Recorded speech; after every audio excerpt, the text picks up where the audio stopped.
in Germany in the context of the First World War. And before I clear the floor for you, I will say that the fourth panelist of this panel, Olexander Kirienko, was not able to attend, so that we have only 3 speakers in this panel and 5 minutes more for each speaker to talk. So please, Eckard. Yes, thank you very much for the nice introduction. It's always difficult to start after lunch when people are feeling very tired. So my research on the Spanish influenza was originally informed by a very naive question. I wanted to investigate why such an enormous health disaster has left so little traces in the historiography, and then I started to look at Germany, but because it was a pandemic which affected all countries in the world, you can draw a few conclusions also for things that happened beyond Germany. But in my paper I will mostly focus on the impact of this disease on Germany at the end of the First World War. So this influenza pandemic was probably the deadliest disease in history. It killed worldwide between March 1918 and March 1919 in 3 consecutive waves, between 30 and 50 million people worldwide. It is also known under the name the Spanish influenza because Spain, as you might know, was a neutral country in the First World War, and therefore there was no press censorship in Spain, and therefore the Spanish newspapers were the first ones to report about the outbreak of this disease, and the news agencies of the war, of the countries involved in the war, picked up this news from Spain and therefore labeled this disease the Spanish influenza. That's how the name also came to Germany. We know nowadays that the disease originated in the United States, most likely, and came to Europe with the American troops of the American Expeditionary Force. It arrived in France in April 1918 and then spread from France to Spain and as well to Germany. The first wave of this influenza pandemic hit Europe between May and July 1918. The virus came to Germany via the Western Front.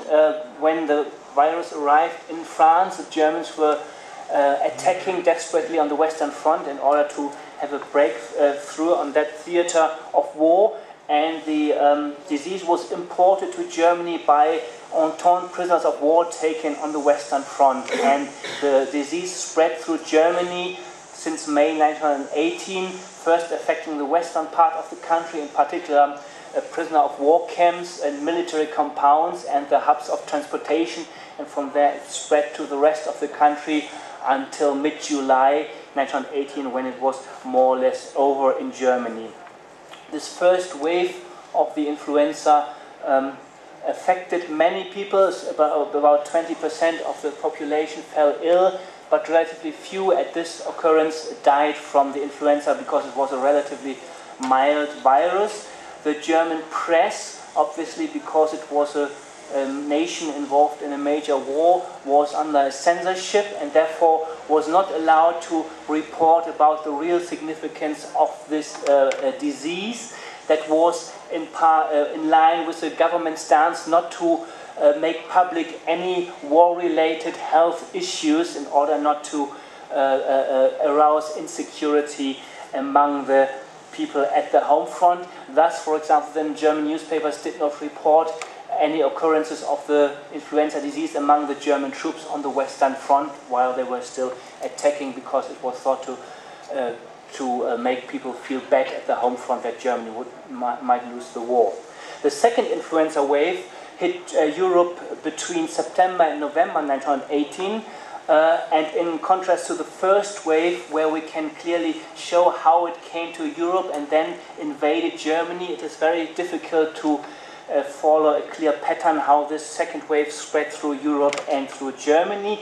In contrast to the first wave, the second wave in Germany as well as in other countries in Europe was much deadlier. The virus has developed since the first wave and now was 20 to 25 times more deadly than a usual influenza virus. So the second wave killed in Germany most of the people, as in other European countries, but less people fell ill during the second wave because many people had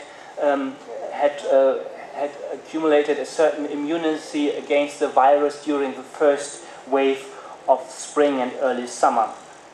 In Germany, as in other countries in Europe, mostly the strongest and fittest died from this second wave of the influenza due to an overreaction of the immunity system against the attacking virus.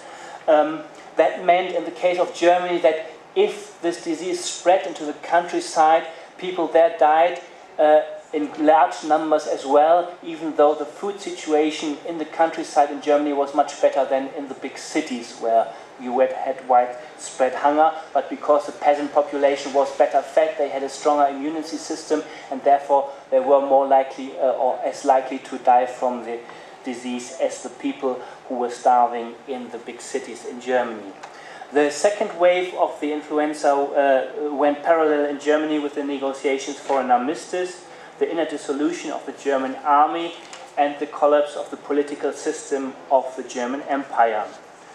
This historical background is probably the main reason why the second wave, despite being so lethal, was far less recorded in Germany by military and civilian authorities than the first, relatively benign one, and has generally left less traces in the archives than in other countries in Western Europe. As a revolution broke out in Germany's military units in autumn 1918, it became very difficult for the medical services to impose and to maintain hygiene standards or to look after patients and therefore to record statistics of the troops' health conditions. The civilian health authorities in Germany were understaffed as they had lost most of their personnel to the army. What is more, in autumn 1918, these health authorities were more preoccupied with other problems. It was feared that the home front would be exposed through returning soldiers and refugees to venereal diseases, and particularly typhoid fever, which was endemic in parts of Eastern Europe. Hence, even though influenza was a big killer in Germany among soldiers and civilians alike, at the end of the war, other diseases were considered by the health authorities to be a greater danger for the national well-being. This attitude was probably informed by a certain resignation, as in 1918-19, neither cure for nor effective prevention against influenza was available. In contrast, the medical services had up until then been quite successful in fighting the traditional war diseases such as cholera, dysentery, smallpox, typhus, and typhoid fever. So in Germany, the health danger was rather perceived coming from the east via retreating troops and refugees, which might bring with them typhoid fever, than the invasion of the influenza virus coming from the west. And this is enough now, okay. Okay, good. So for many Germans, the sudden appearance of an influenza epidemic in June, July 1918 and its return in October and November 1918 with an intensity never experienced before in living memory seemed to be the consequence of the dire living conditions imposed on them by the World War. In other countries, such as Spain, France, Britain and Switzerland, the outbreak of the epidemic was occasionally assumed by the wider public to have been caused by the fumes resulting from the artillery fire on the Western Front, the use of poisonous gas on this front by the Germans, or the unburied corpses of fallen soldiers on these battlefields producing a contagious gas while decaying. In France, the United Kingdom and the United States, some people believe that the virus had been bred by German scientists and smuggled into their countries by secret agents. In Germany, in contrast, there were no rumors circulating about the causes of the disease, nor were any potential carriers of the disease within society singled out, as it was the case, for example, in the United States and South Africa on racial grounds. But it was commonly believed in Germany that the weakened state of national health, owing to the lack of sufficient food, had made the Germans less immune to the infection, and that it would take longer for them to recover from the disease than in other countries, either in the fighting in the world or being in the World War or being neutral. Thus, unlike in other countries fighting in the war, Germans did not attribute the causes of the disease to the World War, but its severity. But as this pandemic mostly killed the healthiest and strongest, the overall mortality in Germany, with circa 0.5 to 0.7% of the population, which equals roughly 300,000 deaths, was not higher than in other countries, whether the United States, Switzerland, France or Britain. Had it been an epidemic killing mostly the weak, Germany would have suffered probably more in comparison to these countries, due to a generally poorer state of the nation's health after 4 years of war. Decisions about how to react to the pandemic were left in Germany to the local authorities. This partially reflects the federal constitution of Imperial Germany, but also the lack of interest of the central agencies in the pandemic. This was much in line with Britain, France and the United States, where the central governments also paid little attention to the pandemic in the last stages of war and left the decision as to how to react to local institutions. In all 4 countries, these institutions usually did little that would impact on the citizens' daily life. Morale on the home front was apparently considered to be more endangered by any further restrictions of the population's freedom to move, to consume, and to be entertained than by the dangers created by any further spread of the epidemic due to unresponsive authorities. In Germany, even at local level, drastic measures such as the ones implemented in some Swiss cantons, like the ban of political assemblies, the ban of festivities, church services and the closing of cinemas, theaters and music halls, were nowhere implemented. Even though the press censorship came to an end in Germany by October 1918, the newspapers still paid relatively little attention to the disease, and they did not call for drastic action, although by now the disease was claiming thousands of lives within a few weeks in cities such as Hamburg, Munich or Berlin. Given the pressing issues of peace negotiations, demobilization and the dilemma which political direction the defeated Germany should take, the influenza pandemic only appeared to be of minor concern. If we look at personal diaries, memoirs or letters of German soldiers and civilians, the influenza pandemic is occasionally mentioned, but mostly in passing. Although people sometimes recorded that many around them were ill or dying, and some writers drew comparisons to the plague in the Middle Ages, the experience of influenza seemed not to have had a long-term impact on their overall outlook. The political and military collapse of Imperial Germany at the height of the second wave of the influenza pandemic was seen, depending on the political and social standing of the individual, either as a traumatic or a liberating experience. In comparison to this, the danger of the disease seemed to be relatively trivial. If anything, Germans considered influenza merely as an additional scourge to the many the nation had suffered since the outbreak of war in 1914, but not as a contributing factor in itself to the downfall of the empire in the autumn of 1918. The authorities of the late German Empire were not held responsible by the citizens for the outbreak of the disease or its severity, neither were they accused of inactivity, as they had already discredited themselves too much in other ways over the past 4 years of war. Thank you very much.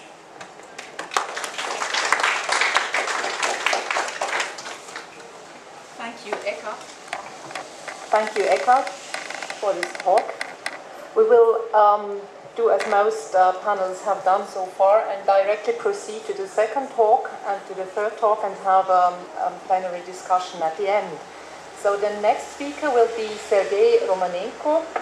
He has done a lot of research. He's in the area here, also coming from Moscow, and has done his education there at the Economical Institute, or has worked there. And has done a lot of research here in Sarajevo, but also in the other regions of former Yugoslavia and beyond. Today he is at the Russia State Humanitarian University, and he will talk today on Russian Social Democrats and Austria-Hungary before and during the World War I and the disintegration of two empires. I'm really looking forward to hear your talk, please. Thank you. Dragi dame i gospodo, prije svega zahvaljujem vama na pažnji prema mom izlaganju. I moja tema je ruska socijalna demokratija u Austro-Ugarskoj i u južnim Slavenijima. Zašto Austro-Ugarska, to je jasno, zašto južni Slaveniji, to je jasno, zašto ruska socijalna demokracija.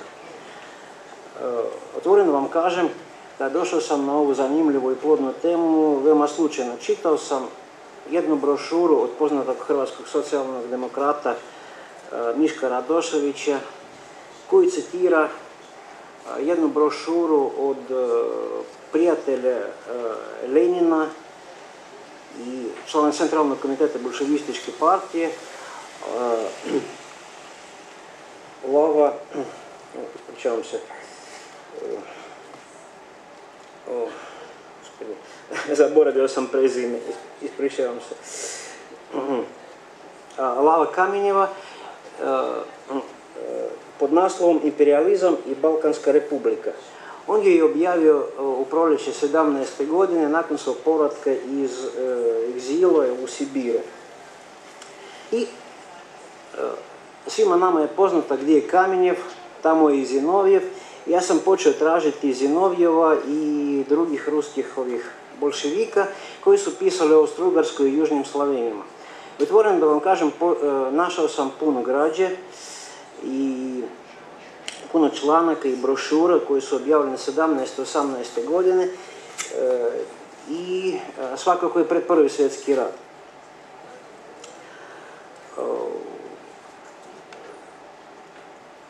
Teško reći, ali nažalost oni ljudi koji su pred Prvi svjetski rat i tijekom rata, uključujući 17. 18. godinu, pisali u južnim Slavenima, Austro-Ugarskoj, oni su nakon toga poginuli u straničkim čistkama 30. godina. Isto kao i više Jugoslavene koji su došli u Rusiju ili kao zarobljenici Austro-Ugarske vojske ili na neki drugi način, i oni su bili streljani i poginuli su. Ali inače i oni igrali veliku ulogu u Ruskoj revoluciji s jedne strane i s druge strane Rusija svakako igrala veliku ulogu u sudbini Austro-Ugarskoj i Kraljevine Jugoslavije. Tema ruske socijalne demokracije je vrlo važna zbog nekoliko razloga prema mom mišljenju. Prvi razlog je o tome da i bolševici i menševici i socijalni revolucioneri, oni su pripadali drugoj internacionali, inače to je svjetskoj socijalističkoj organizaciji.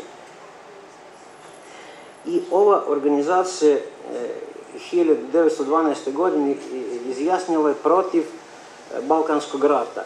Ali s druge strane, nakon 2 godine, u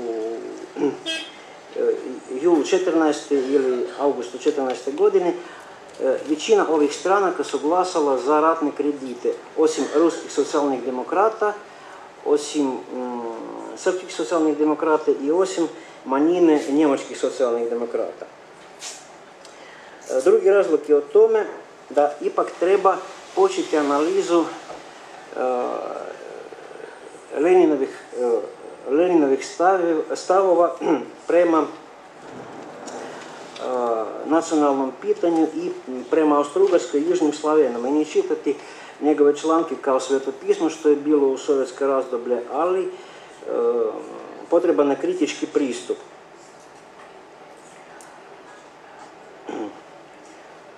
I Osim toga, prema mom mišljenju, stavovi ovih ruskih socijalnih demokrata pred Prvi svjetski rat i tijekom ovog rata, on formirao buduću koncepciju državnih interesa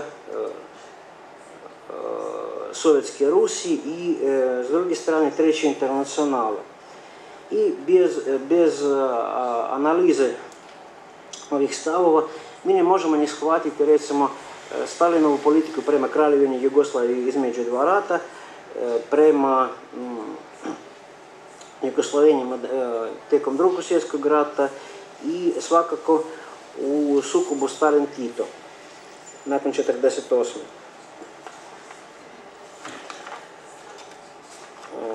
Kao što sam vam rekao, pronašao sam puno članaka u štampi i u puno ovih brošura koji su napisali ovaj već spomenuti Kamenjev, Zinovjev, no, ne govoreći o Leninu i Stalinu, to je poznato, ali i jedan poznati bolševik Lonačarski koji je bio ministar kulture u bolševističkoj vladi i pronašao sam i puno članaka ovih socijaldemokrata koji su pripadali menševističkoj struji u ruskoj socijaldemokraciji. To je Fjodor Dan i neki drugi. Ruski socijalni demokrati veoma često su živjeli u izbjeglištvu u Austro-Ugarskoj, ali s druge strane ne bih rekao da oni su dobro razumijevali ovu imperiju, ovo carstvo i njegovu razliku od ruskog carstva. Oni nikako nisu mogli doći do razumijevanja da nacionalno pitanje je životno pitanje Austro-Ugarske i mislili da prva revolucija koja će biti održana, to će biti socijalna revolucija, inače socijalistička.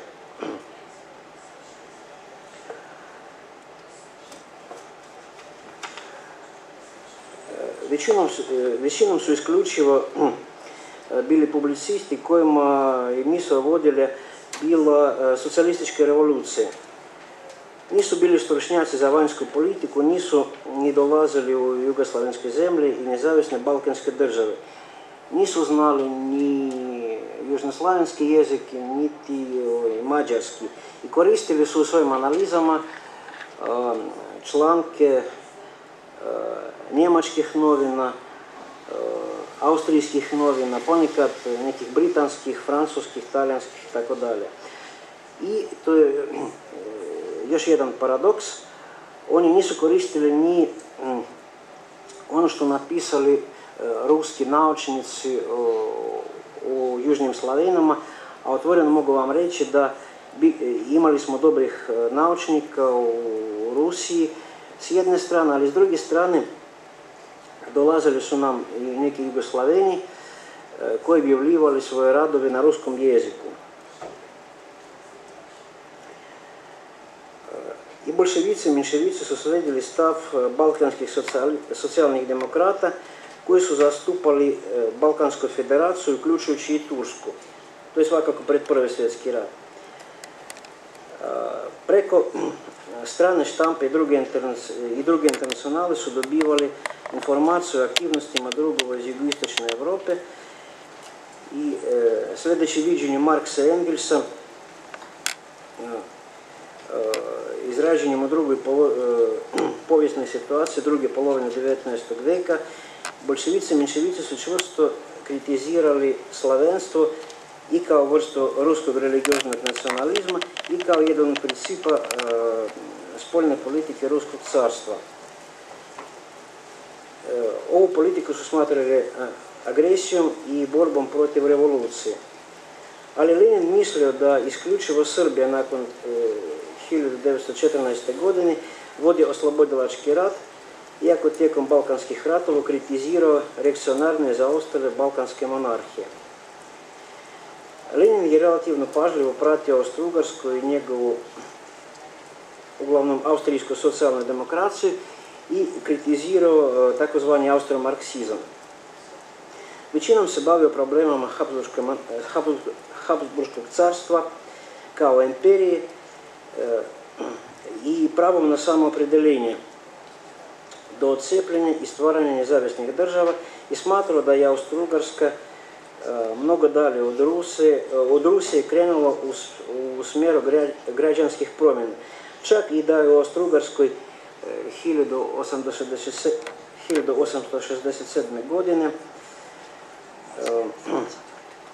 to je pogrešio, bilo je ostvarena buržoazna demokratska revolucija.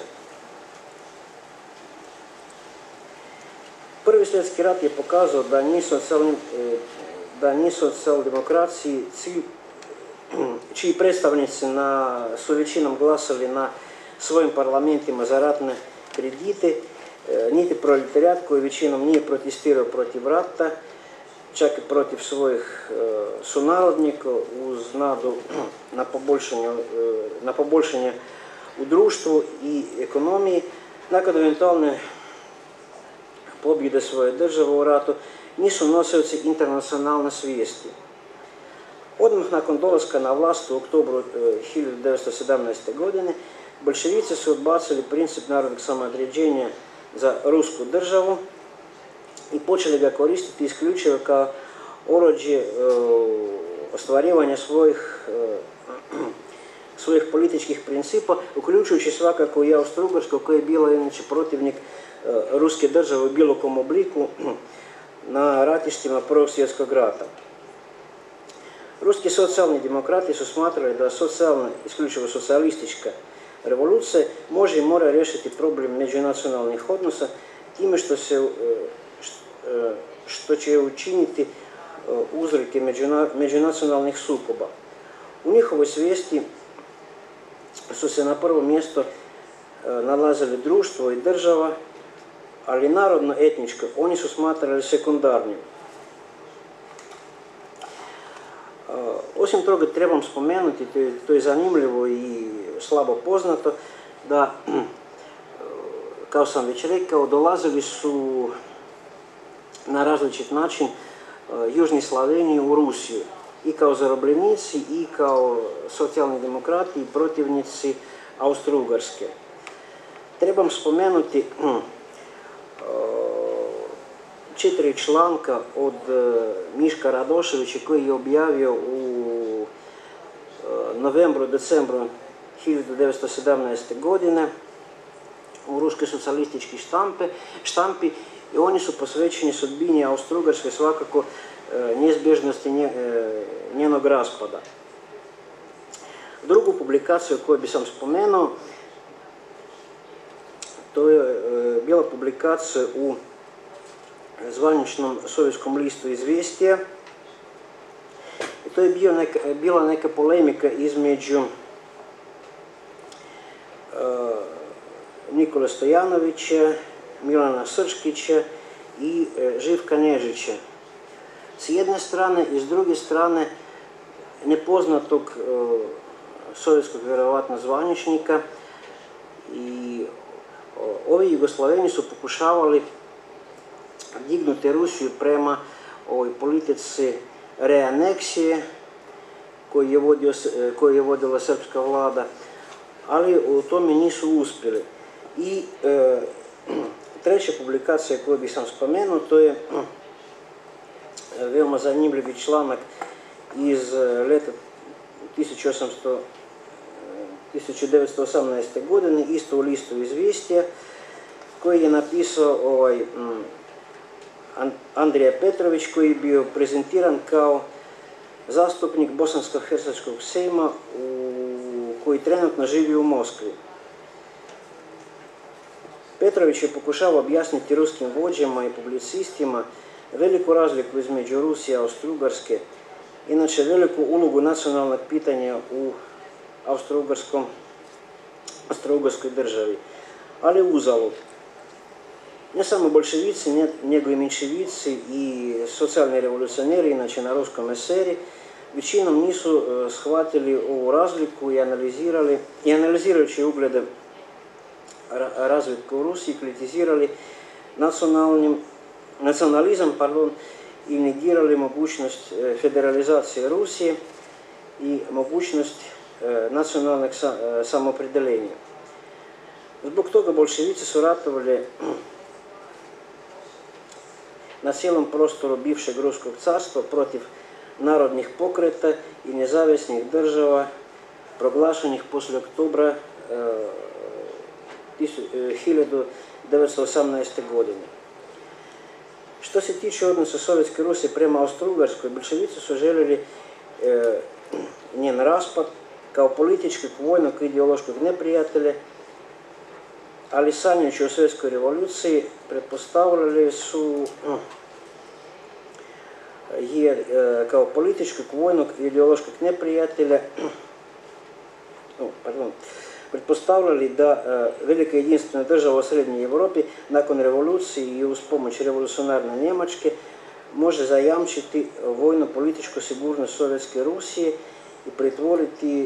i se pretvoriti u lokomotivu revolucije u Europi.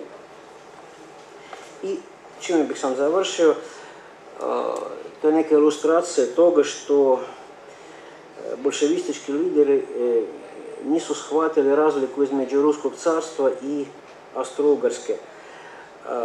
3. novembra 1918. godine oni su uputili jedno pismo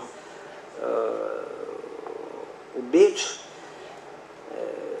gdje su tražili sačuvanje Austro-Ugarske kao jedinstvene države. Vjerojatno su mislili na neki savez između sačuvanja Austro-Ugarske ili u najmanjoj mjeri Njemačke, Austrije sa revolucionarnom Njemačkom, isto iz razloga svjetske revolucije.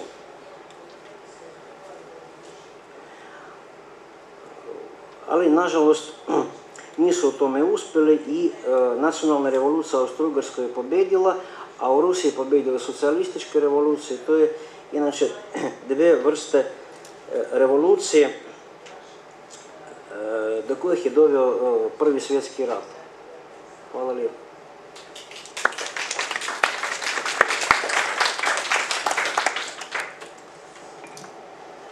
Hvala, kolega Sergeju. We now again switch to English, and please let me introduce to you our colleague Ivan Kosnica from the University of Zagreb. He is at the Faculty of Law and deals with the history of law, and he will today talk about parts of his PhD thesis which he did 2 years ago about the aspect of citizenship in Croatia-Slavonia during the First World War. Please, Ivan. Thank you. Well, as you heard, I will speak about citizenship in Croatia-Slavonia in that war period. I have a presentation, only a few slides, just to show you a basic structure of my paper. So, the first part, of course, is introduction about definition of citizenship, what we mean when we say concept of citizenship. So, I think that when we say citizenship, we should think about multidimensional concept, which can be defined as belonging of individual to a state, which he acquires and loses in a special way, and which gives him special rights and duties towards that state. As multidimensional concept, citizenship includes dimension of acquisition and loss of citizenship, then dimension of rights and obligations, and of course dimension of loyalty of citizens towards that state. So our main thesis, of course, is that this is concept strongly connected with society, and that changes in society, such as war, have big impact on citizenship. So this is basic idea, which we will elaborate on the example of Croatia-Slavonia during World War I. So just one remark, when I speak about Croatia-Slavonia, I will now further speak just Croatia, because this was one autonomous part of Austro-Hungarian monarchy. So to short it, I will just speak Croatia. What was constitutional position of Croatia during the war?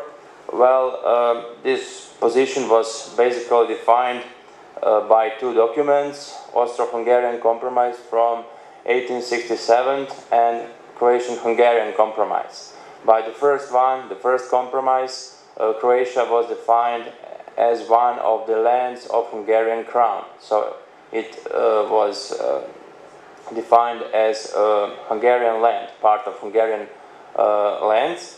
But 1 year later, Croatians reached another compromise with Hungarians, by which they defined their internal relations, and by this compromise, Croatia got some autonomy in internal affairs, judiciary, education, religion, and so on. So we can say that Croatia had some kind of autonomy in the monarchy and in these lands of Hungarian crown. Now we'll turn on the question of citizenship. What was about citizenship? Well, the first aspect of acquisition and loss of citizenship was very interesting, and the regulation of citizenship was in common jurisdiction of Hungarian lands. So 12 years later, after that compromise, they reached one law on acquisition and loss of citizenship. But Croatia had autonomy in executive matters of citizenship. So Croatian autonomous bodies had special rights to naturalize some foreigners and so on. So it was some kind of mixture between centralized powers in Budapest and some autonomous jurisdictions in Zagreb. So very interesting mixture, and that interesting mixture was also could be seen also in the matters of rights and obligations, for example, because in some obligations and rights were regulated by common laws. For example, military obligation was defined by laws which were enacted in Budapest, in Hungarian and Croatian parliament. But some other rights, such as political rights, for example, were regulated by autonomous laws which enacted Croatian diets, some autonomous diets.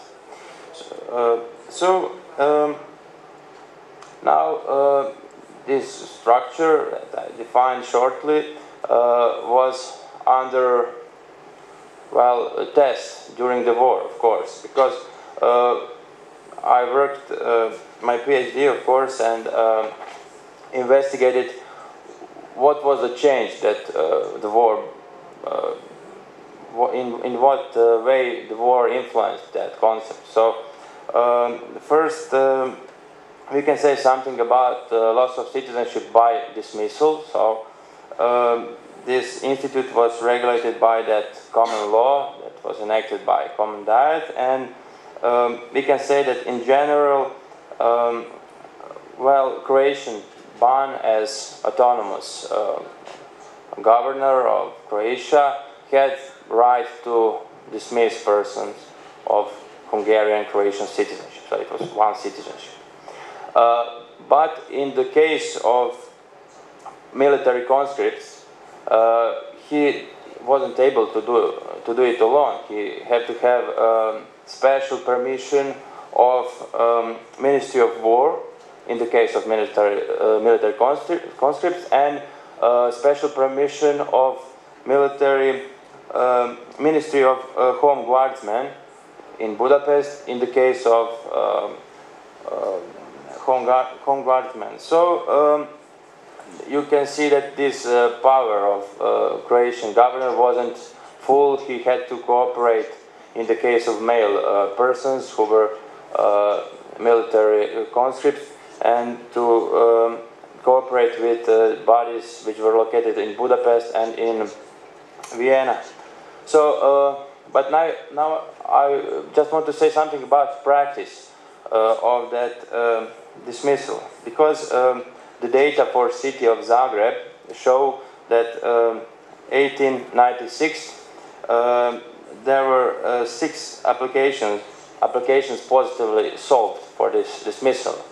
Then a few years later, 1904, the data show 15 positively solved applications just for Zagreb, and then for example 1914, the first year of the war, just 4 applications positively solved, and another year, well, there was no just 1 application positively solved, just 1, but in the case of a woman.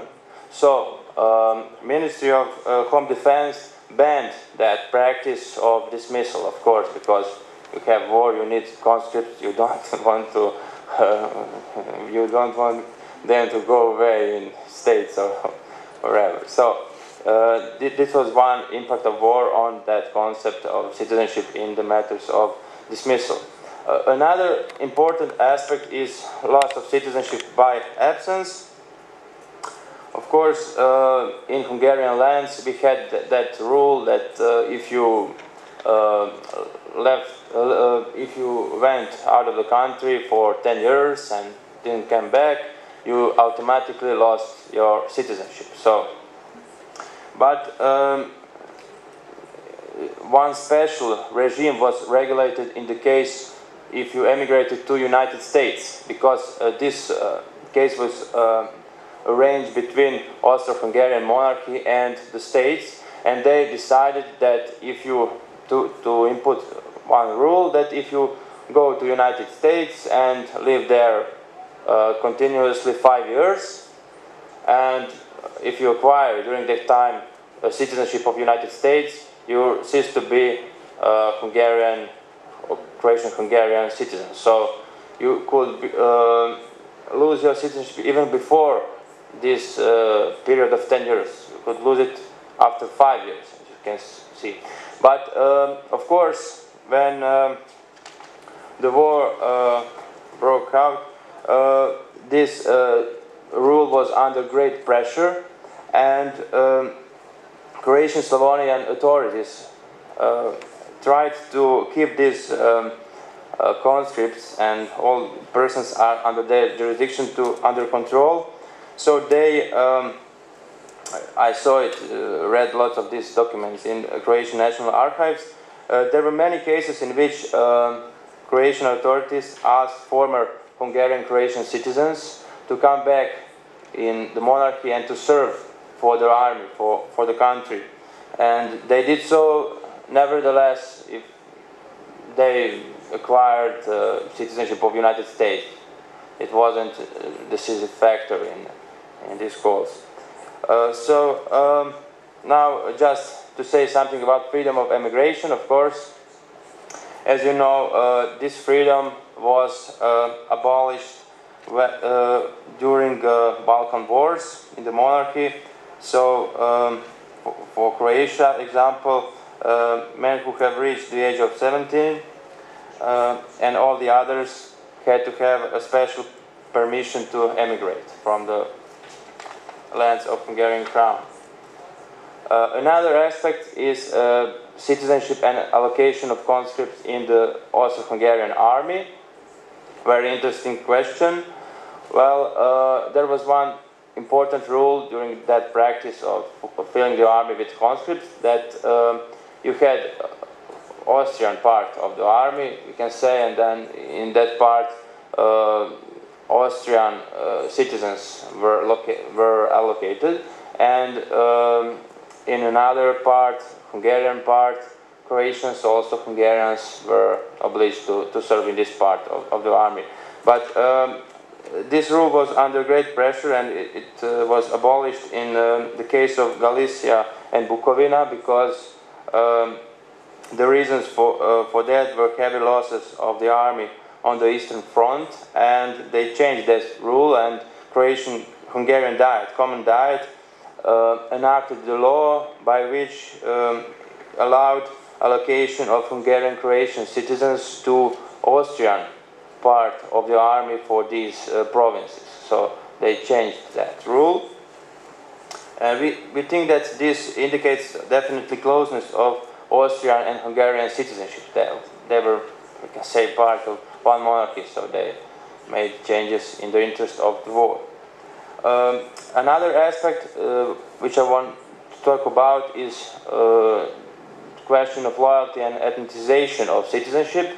That process can be seen during the war, because we think that ethnic belonging of citizens and in the legal practice, in administrative practices, we can see that element of ethnicity that couldn't be seen in such measure before the war. So that element of ethnicity was, for example, we can see it in the internalization of suspicious Serbs, and, for example, in some cases of issuing documents such as passport, because they implemented ethnic criteria in that practices. So to conclude, just some final remarks.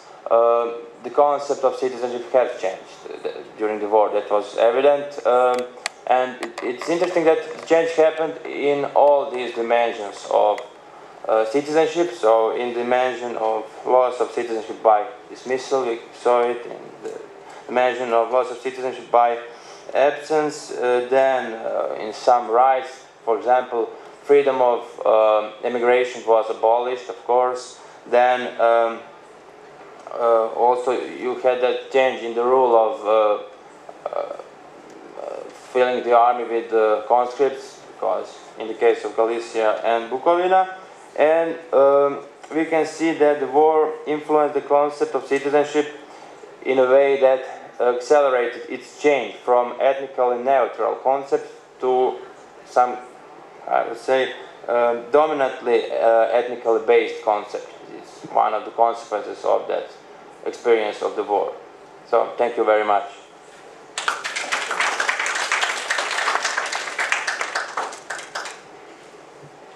Thank you, Ivan, and I hope I didn't even take up your time you got for 20 minutes, so you finished already in 15 minutes.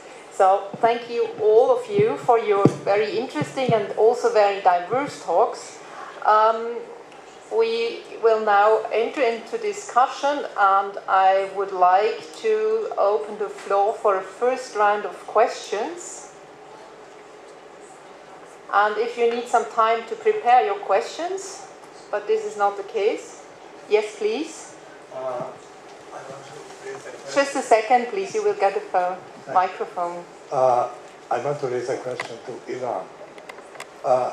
The fact that the so-called blue collar, you know, the refugees from the army, were first of all Croats, has anything to do with citizenship or with nationality?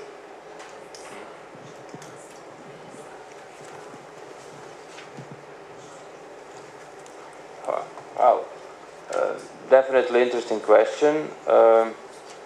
Blue color, or in Croatia we call it green color.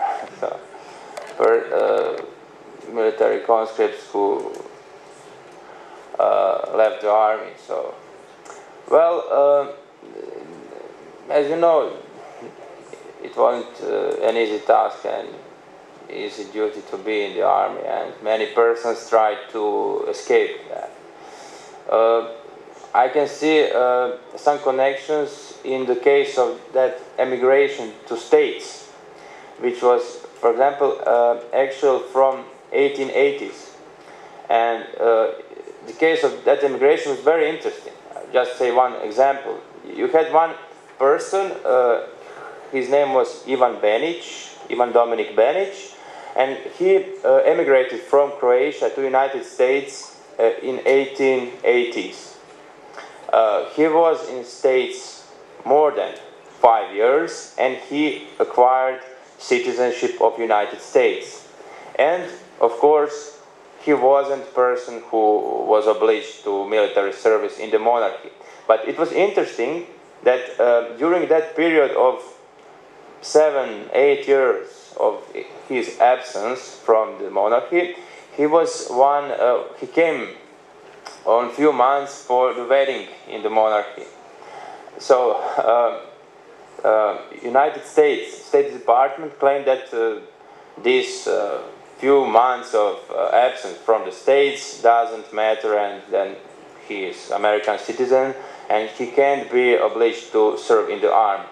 But of course the monarchy tried to and wasn't satisfied with that explanation, and it claimed that he is military conscript and he didn't fulfill that provision on continuity of absence of 5 years. So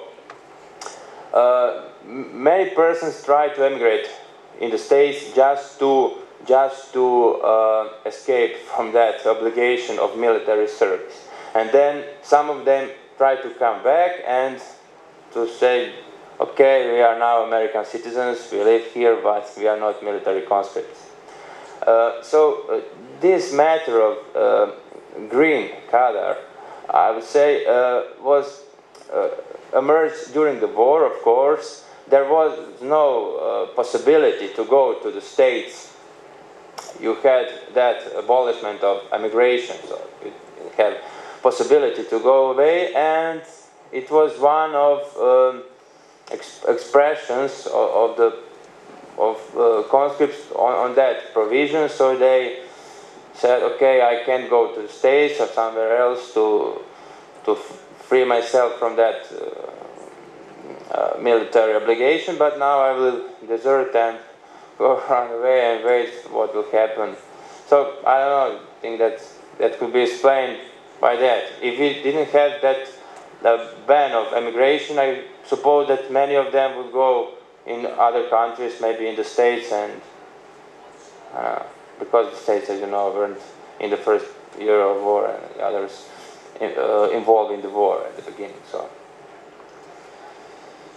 I would also like to ask a few questions to all of our speakers this afternoon, and I will continue at this point because this was a question which occurred also to me. This was about the emigration and the freedom of emigration and the possibility to escape war. So you approach the topic very much, I think, as a lawyer when you talk about citizenship as a concept.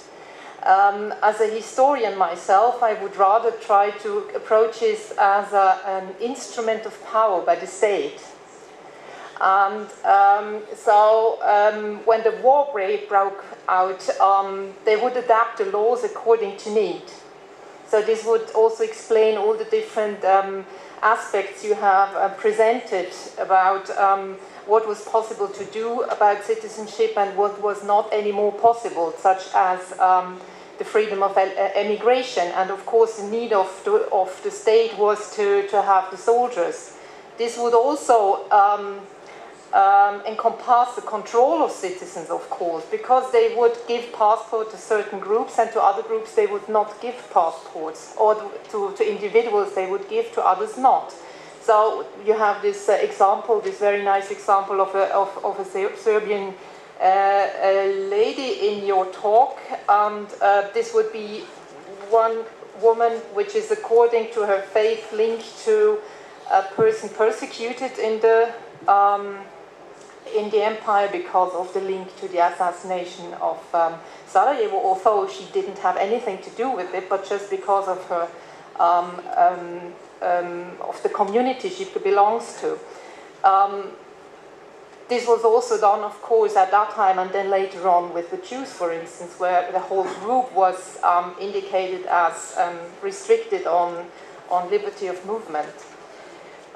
So I would like if you could explore a little bit more on illegal emigration after the cut of the freedom of emigration, and about the aspect of control. Yeah, okay. Also between the two parts of the empire, how much, to me it seems that the two parts of the empire before the war, in the pre-war arrangement, that it was important politically to have this kind of arrangement which gives a certain value or a certain importance to the Hungarian part of the empire as well. This was cut in the war because of the need to have the soldiers. So the implications are very much political behind the legal arrangements. So this would be my questions to Ivan Kosnica.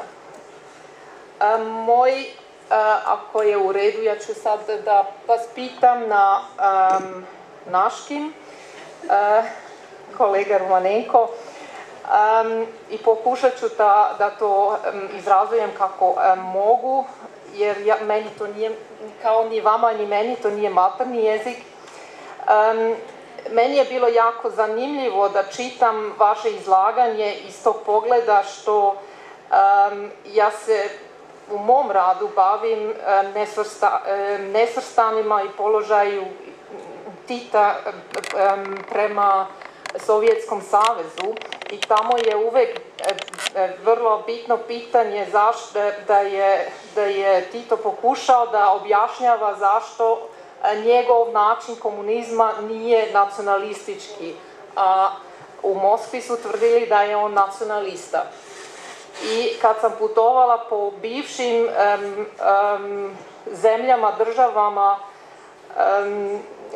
nesvrstanih, oni su uvek smatrali Jugoslaviju kao izraz nacionalističkog komunizma, što je meni bilo jako zanimljivo. I ja to sad spojim sa vašim izlaganjem time što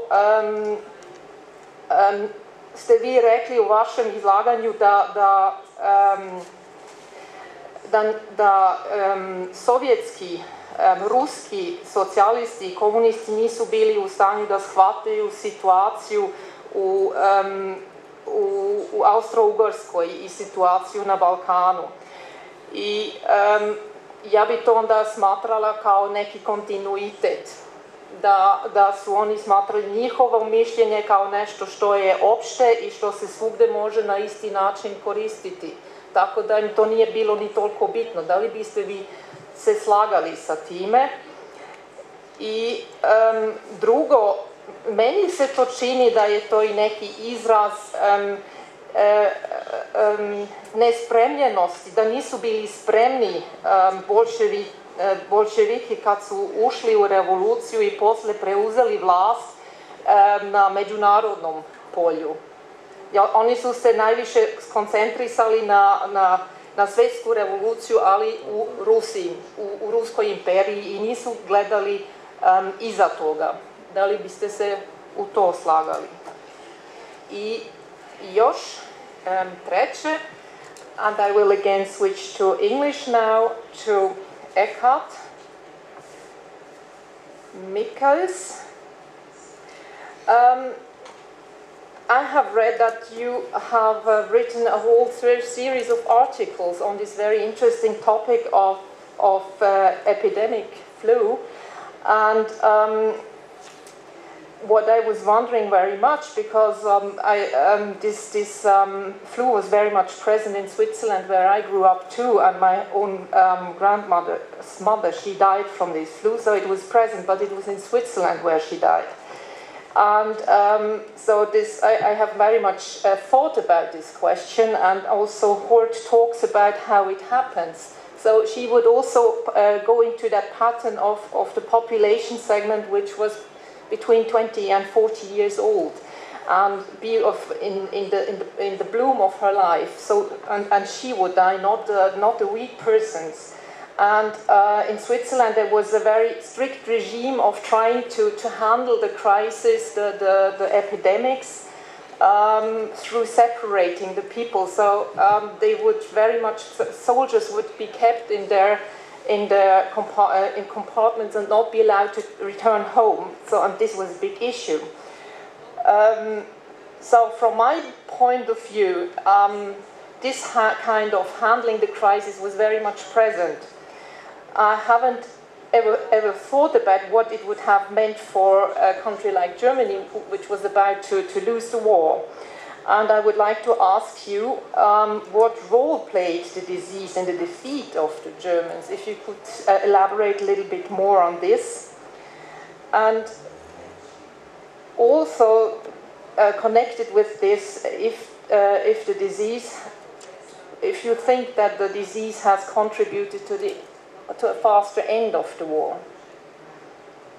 And also perhaps a third aspect which I found very much interesting also in view of a book about poor and rich which I have read, and about the role of epidemia in dominance in parts of the world. How I'm reading that the influenza came from the Americas to Europe, and it came with the American soldiers to Europe.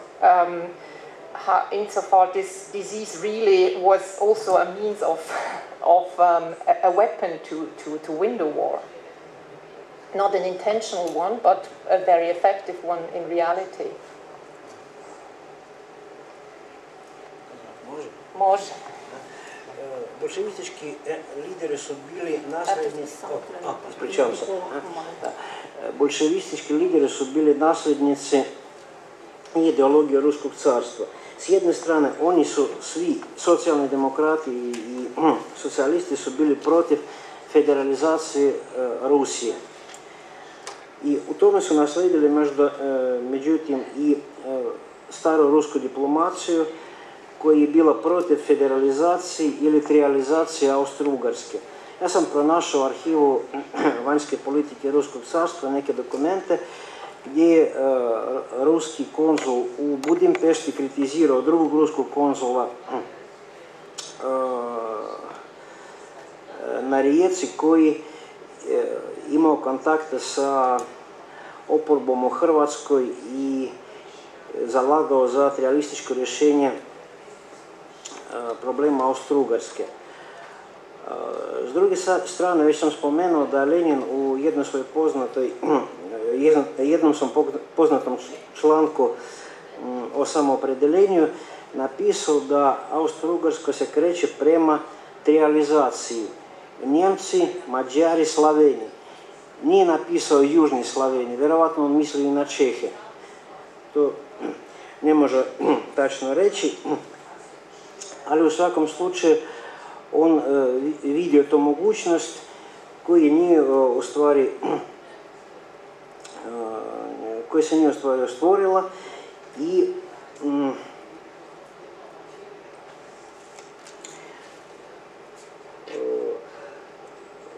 svakako njegov stav se mijenja tijekom rata i on nije mogao predvidjeti ni Prvi svjetski rat.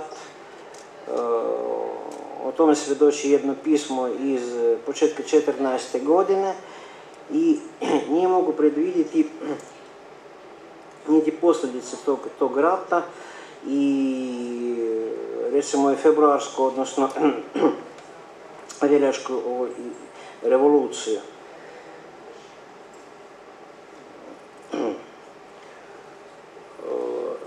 Ponavljam, bolševici su naslijedili ovu i tradiciju Ruskog carstva s jedne strane, s druge strane oni su bili pripadnici ideologije Marksa i Engelsa, koji s jedne strane su proglašavali internacionalizam, s druge strane kao njemački nacionalisti su bili protiv Slavena, ali ponavljam, to je bilo u određenoj situaciji druge polovine 19. stoljeća. I svakako situacija se mijenja i tijekom i završetkom Drugog svjetskog rata nastala je sasvim drugačija situacija nego što je bilo u vrijeme Marksa i Engelsa. Što se tiče nasljeđa ovih ruskih socijalnih demokrata, Da, ja pretpostavljam da Stalin je svakako čitao i svoje stare članke iz predratnog razdoblja, čitao sam i proučavao članke iz svojih bivših protivnika kojih je uništio i to je u znatnoj mjeri je opredelilo njegov stav prema Jugoslaviji u 1948. I ne samo Jugoslaviji, ali prema i cijeloj srednjoj Europi. Mislim ne samo na 1948. ali i na 1956. 1968. možda čak i na, ne Stalin, ali Hruščov, Brežnjev i 1971. 1972. godinu i u Hrvatskoj, i u Srbiji, i u Sloveniji. Ali s druge strane, ja pretpostavljam da sovjetske vođe već su odustale od ove ideje svjetske revolucije i mislili samo takozvanim geopolitičkim kategorijama i interesima Sovjetskog saveza kao države. Iako su svakako koristili i takozvani međunarodni komunistički i radnički pokret i jedan od razloga sukoba između Sovjetskog saveza i Jugoslavije, komunističke partije Sovjetskog saveza i Saveza komunista Jugoslavije bio u tome da oni su bili u nekom rivalstvu i u Srednjoj Europi i u međunarodnom komunističkom i radničkom pokretu.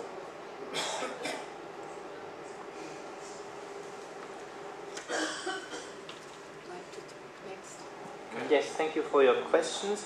Switzerland is certainly a special case because it was neutral and therefore the disease was perceived in Switzerland as a greater danger than in the countries involved in war like Germany, France and Britain, and the Swiss authorities also had more means and more manpower at their disposition to try to fight the influenza. So you can see that in a neutral country the influenza was seen as the great danger to national security, whereas in the countries involved in the war it was just a kind of sideshow because other things preoccupied more the minds of the central governments.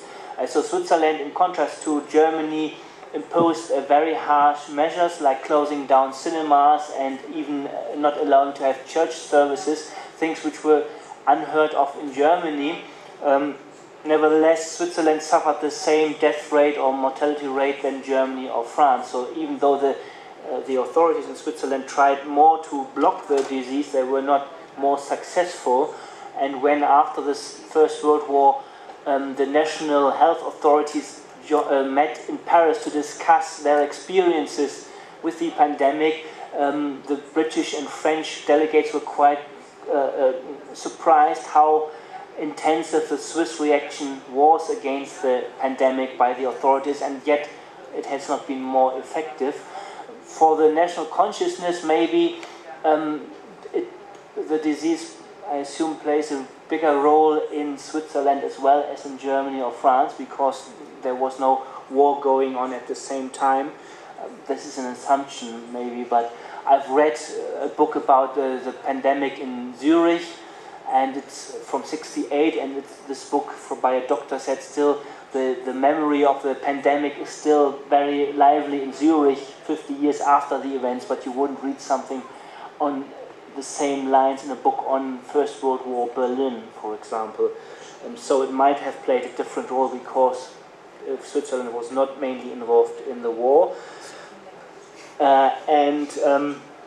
The role of the disease in the defeat of Germany or in the faster end of the First World War, there was a big inquiry in Germany after the end of the First World War by the National Assembly and then later the Reichstag, the German Parliament, the causes of the defeat in 1918 and the proceedings of this inquiry, which went on for several years, were published in 12 volumes.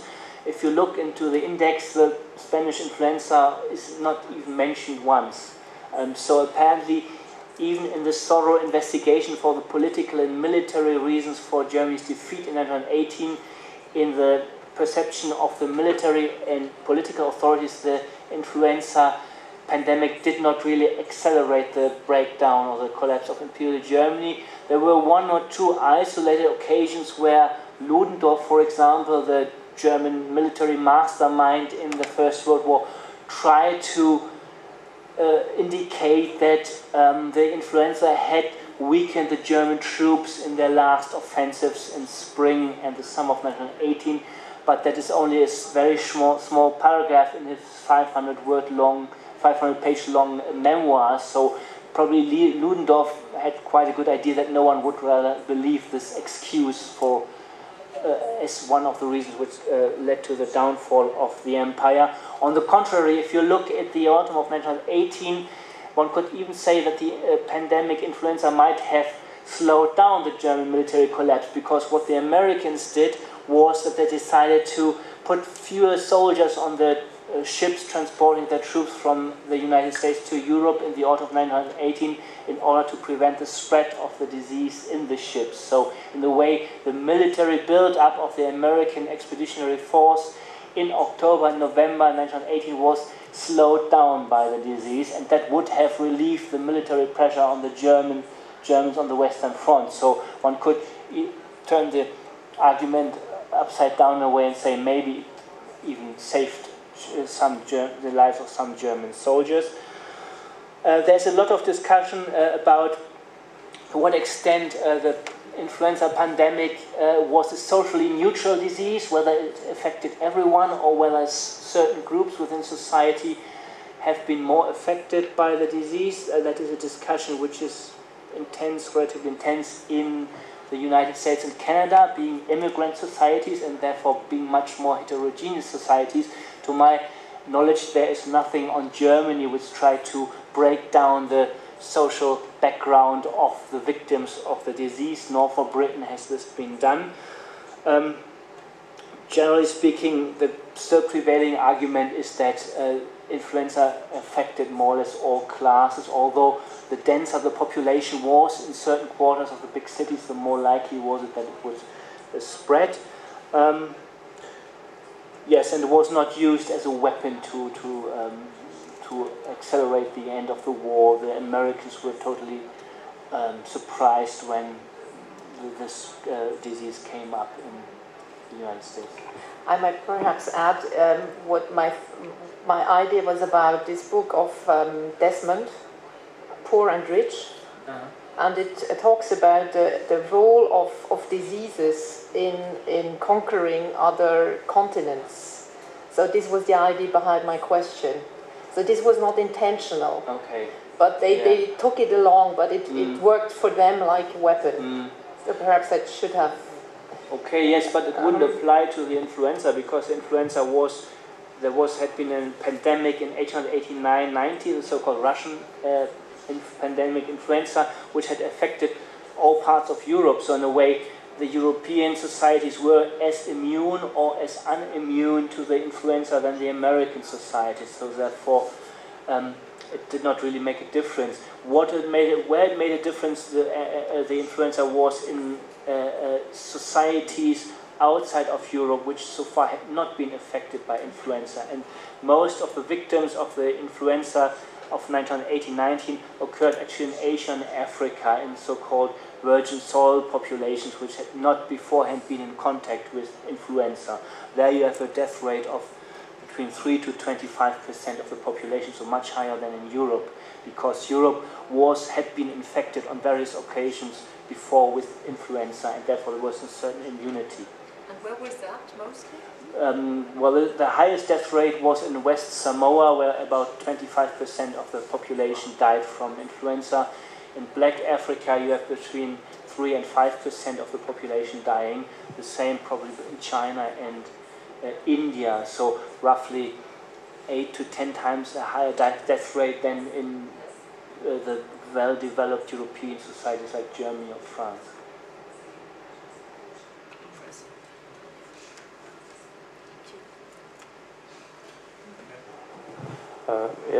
Well, you posed, I would say, 3 questions. The first one is about the case of a woman, which I didn't mention in my paper. I mentioned her in my paper, but didn't mention it in a lecture because I tried to be in that 15 minutes. So this is the case of Anka Verbanic, interesting case that I found out in Croatian National Archive. And just a few remarks on this case. It's about that problem of ethnicization of the concept of citizenship. So, she asked for passport, and she put a request to Croatian government to issue her a passport, but government, of course, asked local police on moral and political conduct of her. So her moral and political conduct, and the police reported that she, Anka Verbanic, is, I quote, is a daughter of a well-known Serbian woman who hosted a sister of assassin Čabrinović. Čabrinović was one, as you know. Yes. So she was connected. She was in that society, but they couldn't say, well, she's, I don't know, acted like this or like that. No, she was just suspicious because of her Serbian origin and this circle in she was.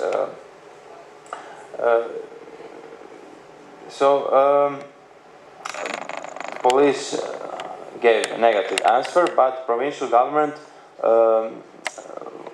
put another request in which asked, it's interesting, for individualization of responsibility, and after that the police reported that there is no negativities for her on individual basis. So finally they issued her a passport, but it's evident that that ethnical moment was can be seen in that legal case.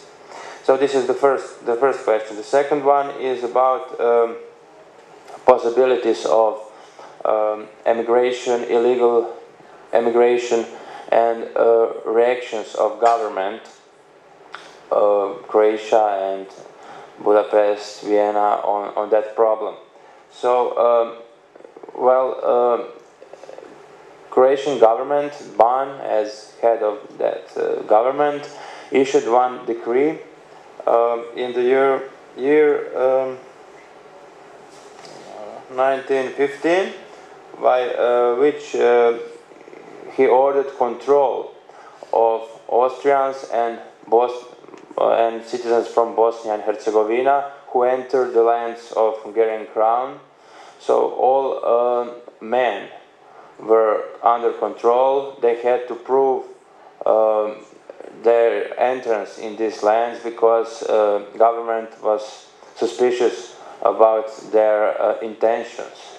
The government thought that they are trying to emigrate through these lands abroad. So they implemented some kind of control within the monarchy between these lands, Austrian and Hungarian part, in the case of male conscripts. So it was very interesting question. And you mentioned that idea, of course, citizenship as an instrument of social control, which is, of course, very interesting. This approach, I said in last question, when they implemented that provision to control Austrians who enter Croatia and so on, clearly indicates that idea that they can control persons using citizenship. There are many other examples in Croatian history when citizenship was used as an instrument of social control and in the process of nation building, when, for example, Croatians used local citizenship as kind of a border to Hungarian settlers who entered in Croatia, and they tried to exclude them, to on one way control this process of migration within the lands of Hungarian crown, because, as you know, there were one citizenship, national citizenship for these lands. So in these internal matters, they used local citizenship, local belongings as a mean of exclusion and control that Croatian population. So it was, I don't know, any other questions? Or The floor is open for more questions.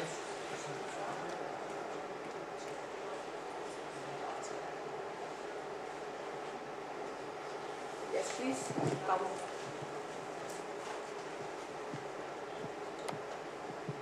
Daniel Work from Institute of Social Science in Zagreb. I have a question for colleague Eckard. I'm dealing with the research of Roma population, history of Roma population.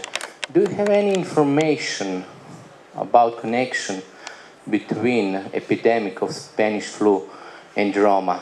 When I have found out some information about connection to the cases of typhus in Croatia and Slavonia during the First World War, in direct connection with the nomadism of Roma people.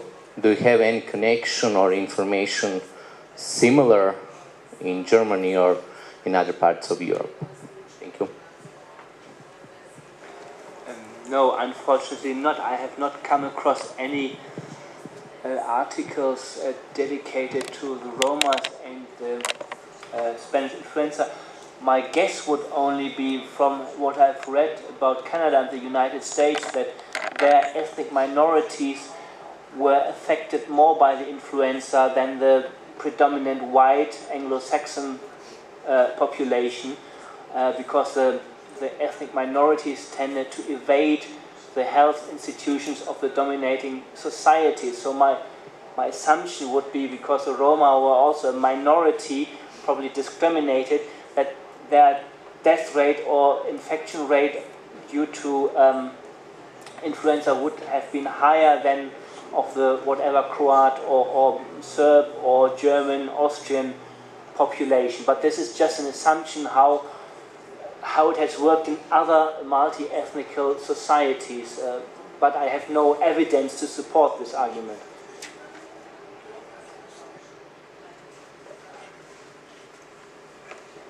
More questions?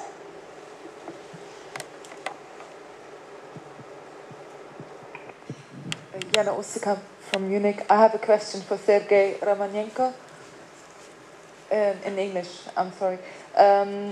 I wonder what effects had the reluctance of Soviet social democrats towards federalism, centralism, what effect was in the region? I mean, they didn't took it over, or they had a fear of the federal concept as a plan for Russia. But what was the effect here in the region of their reluctance and?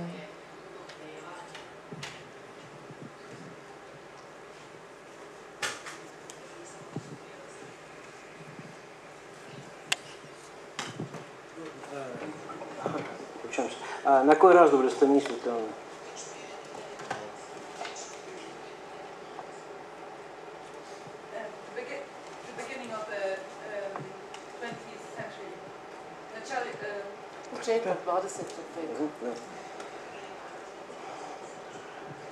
No, znate, početkom 20. vijeka oni nisu uglavnom mislili o južnim Slavenijama i o ovoj regiji. Oni su smatrali da potrebna je neka nacionalna revolucija južnog slavenstva, ali ovaj termin, ovu riječ, upotrebljavali su ne samo ruski socijalni demokrati, ali i socijalni demokrati drugih zemalja, ali ja mislim da oni nisu uzimali u obzir Austro-Ugarske Slavene, ali oni su mislili samo na Balkan, inače na ove nezavisne države koji su djelimično bili pod Turskom ili do 78. su bili pod Turskom, inače Srbiju, Bugarsku, Grčku i tako dalje. Inače,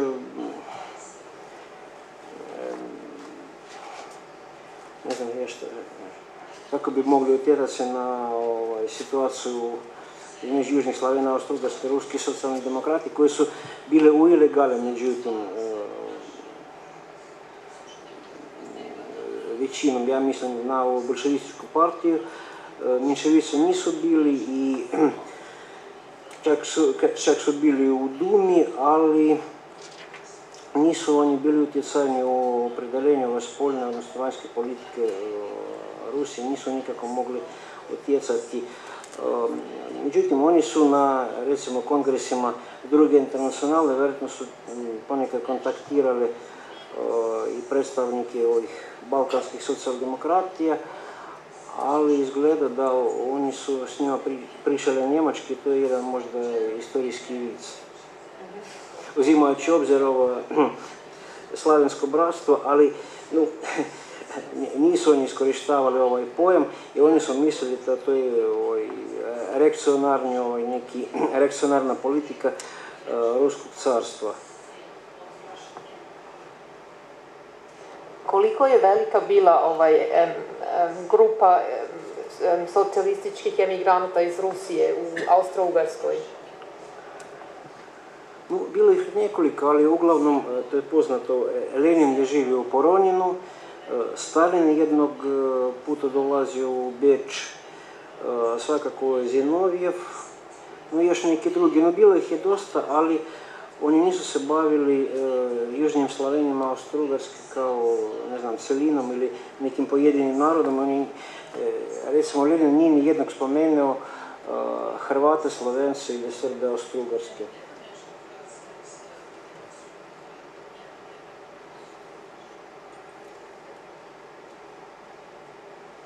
Questions?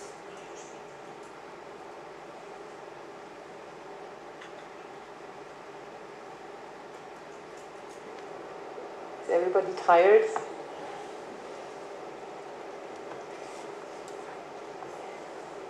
If that is the case, I would propose to continue asking our panelists at a coffee, which will be served in half an hour, but perhaps a little bit earlier as well, at the end of the gang through here, in the Pivnica, where we had the reception last night.